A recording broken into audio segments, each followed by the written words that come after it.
स्वागत है आप सभी का हमारे YouTube चैनल शिक्षा निधि में। बात कर रहे थे समान अनुपात की और अनुपात की। चलते हैं अगली क्लास की तरफ और देखते हैं। पहले पिछला रिवीजन करते हैं थोड़ा सा। पिछली क्लास में मैंने आपको सिखाया कि यदि हमें कोई भी रेशियो दे दे, 2 रेशियो, 3 रेशियो, 4 रेशियो और उनका मिक्स रेशियो आपसे पूछ ले, तो एक सवाल देखते हैं फिर बढ़ते हैं आगे की तरफ। जैसे मान लो कोई भी रेशियो, मान लो कि A रेशियो B की वैल्यू हमें दी 4:3, B रेशियो C की वैल्यू हमें दी 1:2 और C रेशियो D की वैल्यू हमें दी 3:2 और हमसे पूछा कि A, B, C और D का अनुपात क्या होगा।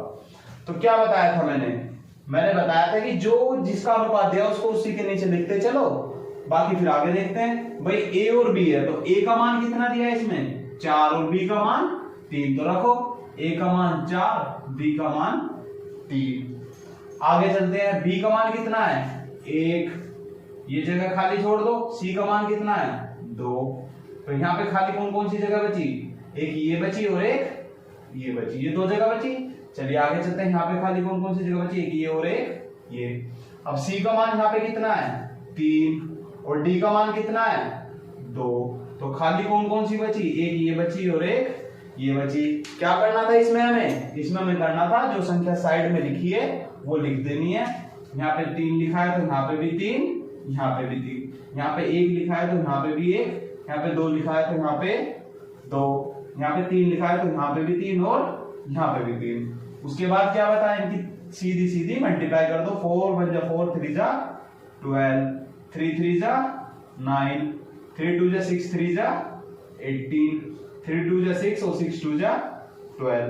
क्या किसी से कट रही है ये, 3 से कट रही है, काटते हैं। 3 4 जा 12, 3 3 जा 9, 3 6 जा 18 और 3 4 जा 12। तो ये हो गया A ratio B ratio C ratio D का अनुपात।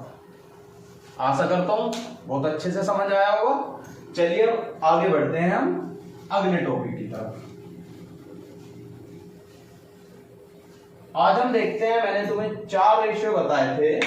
मैंने तुम्हें बताया कि यदि हमें कोई संख्या ये A ratio B ratio C ratio D इस तरह से हमें दिखाई देती है। आज हम पहले इनको समझते हैं ये वास्तव में है क्या। देखिए जरा, ये जो A है ये है हमारा पहला अनुपात। क्या है ये, फर्स्ट प्रोपोर्शन। ये कौन सा है, सेकंड अनुपात, यानी कि सेकंड प्रोपोर्शन। ये कौन सा है, थर्ड अनुपात, और ये कौन सा है, फोर्थ अनुपात। क्या बताया था इनका, एक फॉर्मूला क्या बताया था कि भार की गुणा और अंदर की गुणा, यानी कि AD बराबर है किसके, BC के। जैसे कभी कभी क्वेश्चन हमसे किस तरह से पूछता है, चलिए देखते हैं। पहला सवाल कि क्वेश्चन है 6, 12 व 18 का तृतीय अनुपाती क्या होगा। क्वेश्चन क्या है कि 3 संख्या में दे दी 6, 12, 18 का तृतीय अनुपाती क्या होगा। अब हमसे थर्ड पूछ रहा है तो इसका मतलब हमें पहला दे दिया, दूसरा दे दिया और कौन सा दे दिया, फोर्थ दे दिया।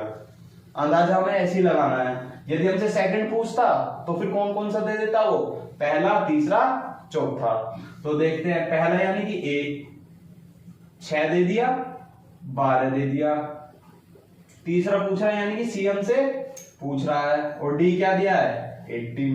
क्या बताया था, भार की गुणा और अंदर की गुणा। 12C बराबर 6 गुणा 18, तो C का मान कितना आ गया, 6 गुणा 18 बटा 12। 6 दूनी 12 और 2 नी 18, यानी कि C का मान कितना हो गया 9। अब तुमसे इसमें किसी भी तरह का सवाल पूछ ले आप बिल्कुल सही जवाब देंगे। चलिए बढ़ते हैं आगे की तरफ, हम देखते हैं। अब आगे हम देखते हैं मध्य अनुपाती का केस। मध्य अनुपाती समझते हैं क्या है। यानी कि ये चीज है कि A ratio B ratio C. यानी कि जहां पे ये बी और बी दोनों क्या होंगे, यहाँ की जहां पे डी था वहां पे सी आ गया, और जहां पे डी था वहां पे बी है, और जहां पे सी है वहां पे भी बी आ गया। समझते हैं इसमें क्या है, ये है हमारा फर्स्ट प्रपोर्शन। कौन सा प्रपोर्शन है, फर्स्ट, प्रथम अनुपाती। और ये पूरा का पूरा ये हमारा है मध्य अनुपाती, मध्य अनुपाती। और जो तीसरा हमारा बचा ये है हमारा थर्ड अनुपाती। कभी कभी पेपर में इससे क्वेश्चन पूछता है, क्योंकि ये थोड़ा सा हार्ड माना जाता है। अब समझिए जरा, क्वेश्चन हमसे कहा, इसी के 2-3 क्वेश्चन हम करके देखते हैं। पहला सवाल देखते हैं कि 18 व 12 का मध्य अनुपाती बताओ। मध्य अनुपाती क्या होगा। अब इसके अगर फॉर्मूले की बात करें तो भाई भार भार की गुणा अंदर अंदर की गुणा, यानी कि b² बराबर AC। और अगर b से हम स्क्वायर हटाएंगे तो क्या आ जाएगा, √AC। ये हो गया इसका फॉर्मूला। चलिए देखते हैं, 18 में 12 का मध्य अनुपाती बताओ। अब मध्य अनुपाती हमसे पूछ रहा है, यानी कि किसकी वैल्यू पूछ रहा है, वो b की वैल्यू पूछ रहा है। यानी कि हमें a की वैल्यू दे दी और c की वैल्यू दे दी। अब देखते हैं, 18 अनुपात b समान अनुपात b अनुपात 12। अब क्या बताया था, भार भार की गुणा और अंदर अंदर की गुणा। b² बराबर 18 गुणा 12। अब b बराबर √18 गुणा 12। अब देखो जरा, ये रूट से बाहर कैसे आते हैं, रूट से बाहर जिस भी संख्या के जोड़े बनते चले जाते हैं वो रूट से बाहर आ जाता है। जैसे अगर हम देखें कि अगर कोई संख्या इस तरह से लिखी हुई 2 गुणा 2 गुणा 2 गुणा 3, अब रूट से बाहर कैसे निकलती है संख्या, जोड़े किसके बन रहे, देखो 2 का एक जोड़ा बन गया तो एक जोड़ा बाहर आ जाएगा। किसी और का जोड़ा बन सकता है, नहीं बन रहा, तो 2 3 जा 6, तो इसकी वैल्यू आ गई 2√6। समझ आ रही है। चलिए देखते हैं, 18 और 12 के जोड़े बनाओ।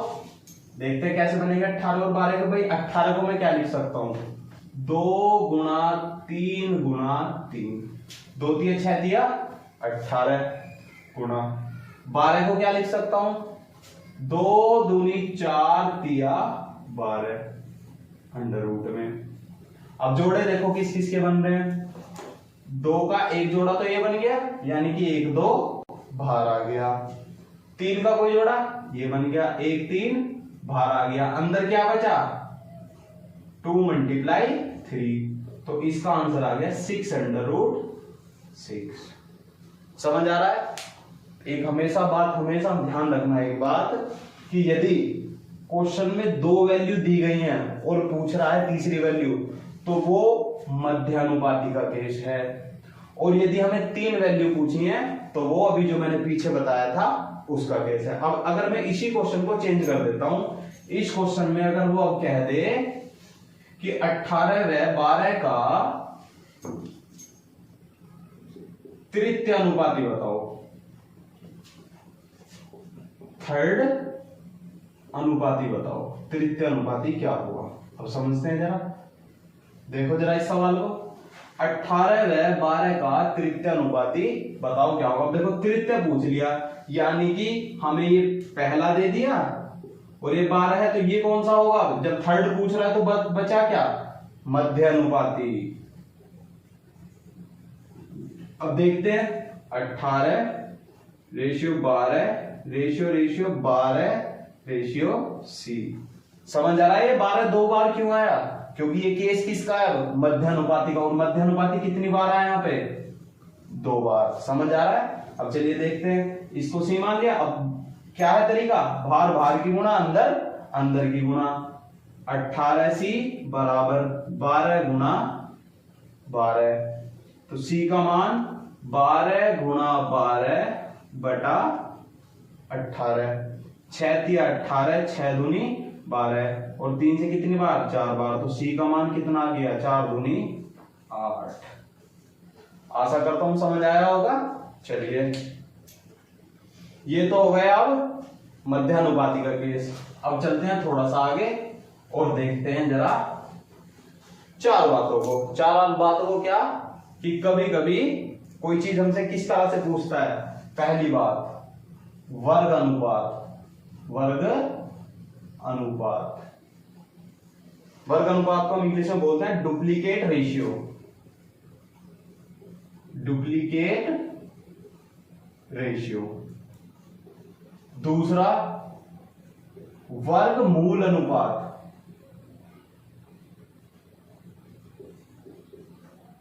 वर्गमूल अनुपात यानी कि इसको बोलते हैं सब डुप्लीकेट रेशियो।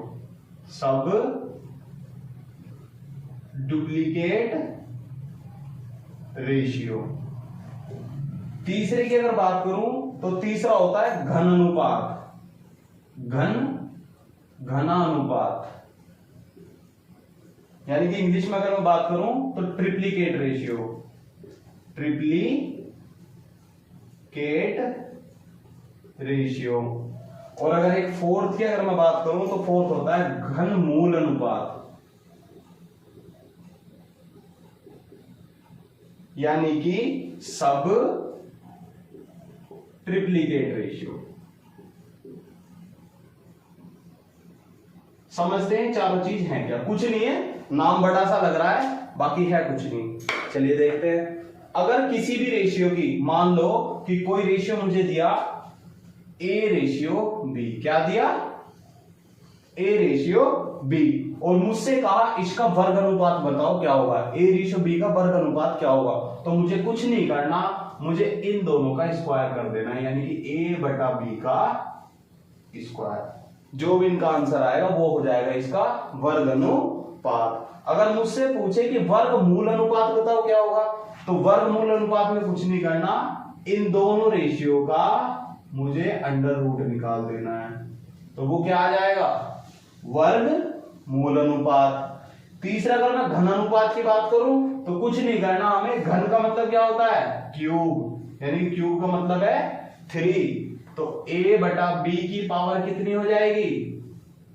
3, यानी कि तीनों की क्या कर दूंगा? क्यूब। और यदि पूछे घनमूल अनुपात तो फिर A बटा B का क्यूब रूट निकाल देंगे। समझ आ रहा है? चलिए देखते हैं पहला सवाल।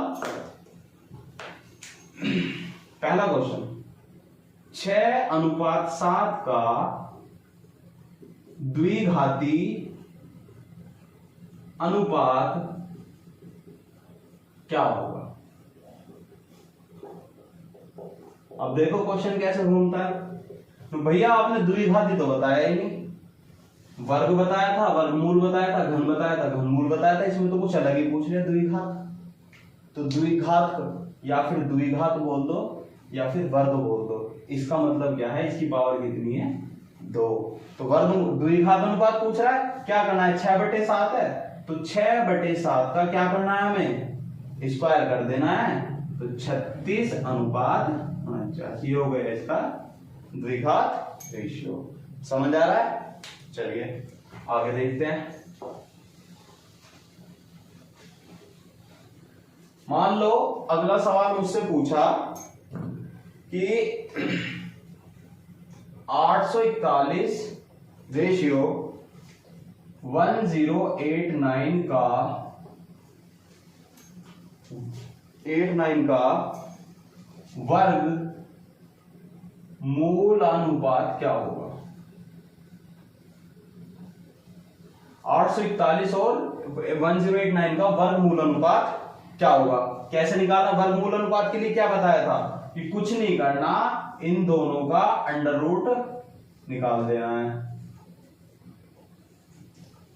तो लगभग तुम्हें कम से कम 30 तक के स्क्वायर याद होने चाहिए।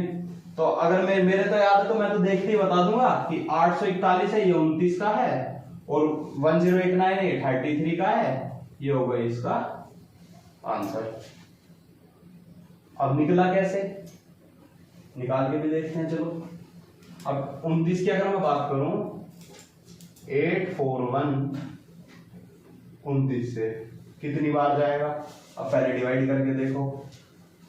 8 4 1 29 1 जा 29, 21 9 2 जा 58, माइनस किया कितना बचा 6 और 1 और 1 और 29 9 जा 9 2 जा 18, 9 81 8 9 2 18, यहाँ पे कितना बचेगा 29 2 जा 58, यहाँ बचेगा 2, सॉरी, तो यहाँ हो गया 26, कैंसिल हो गया, तो यानी कि 29 9 से कितने होते हैं 841। सबसे अच्छी तरीका यही है कि आपको ये 30 तक कम से कम याद होने चाहिए। चलिए अगला सवाल देखते हैं। नेक्स्ट सवाल है कि 6:7 का विलोम अनुपात क्या होगा। अब विलोम अनुपात क्या होता है, विलोम का मतलब रेसिप्रोकल रेशियो, रेसिप्रोकल समझो पहले क्या है। जैसे मुझसे कहा कि ए का रेसिप्रोकल क्या होता है, ए का रेसिप्रोकल क्या होता है, यानी कि ए का विलोम क्या होता है, तो ए का विलोम होता है 1/a। समझ आ रहा है। जैसे मुझसे कहा 2/3 का रेसिप्रोकल क्या होगा, तो 2/3 का रेसिप्रोकल होगा 3/2, यानी कि उसका उल्टा। तो अब इसको अगर मैं देखूं तो इसका विलोम अनुपात यानी कि 6 का विलोम अनुपात 1/6 रेशियो, 7 है 7 का विलोम अनुपात 1/7।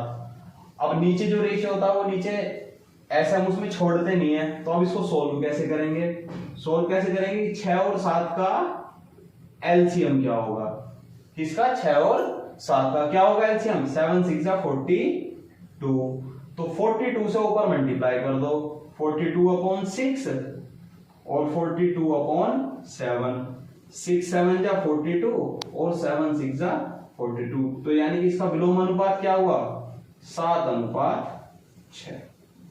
आशा करता हूं समझ आया होगा। चलिए एक क्वेश्चन आपके लिए जो आप कमेंट में हमें करके बताएंगे।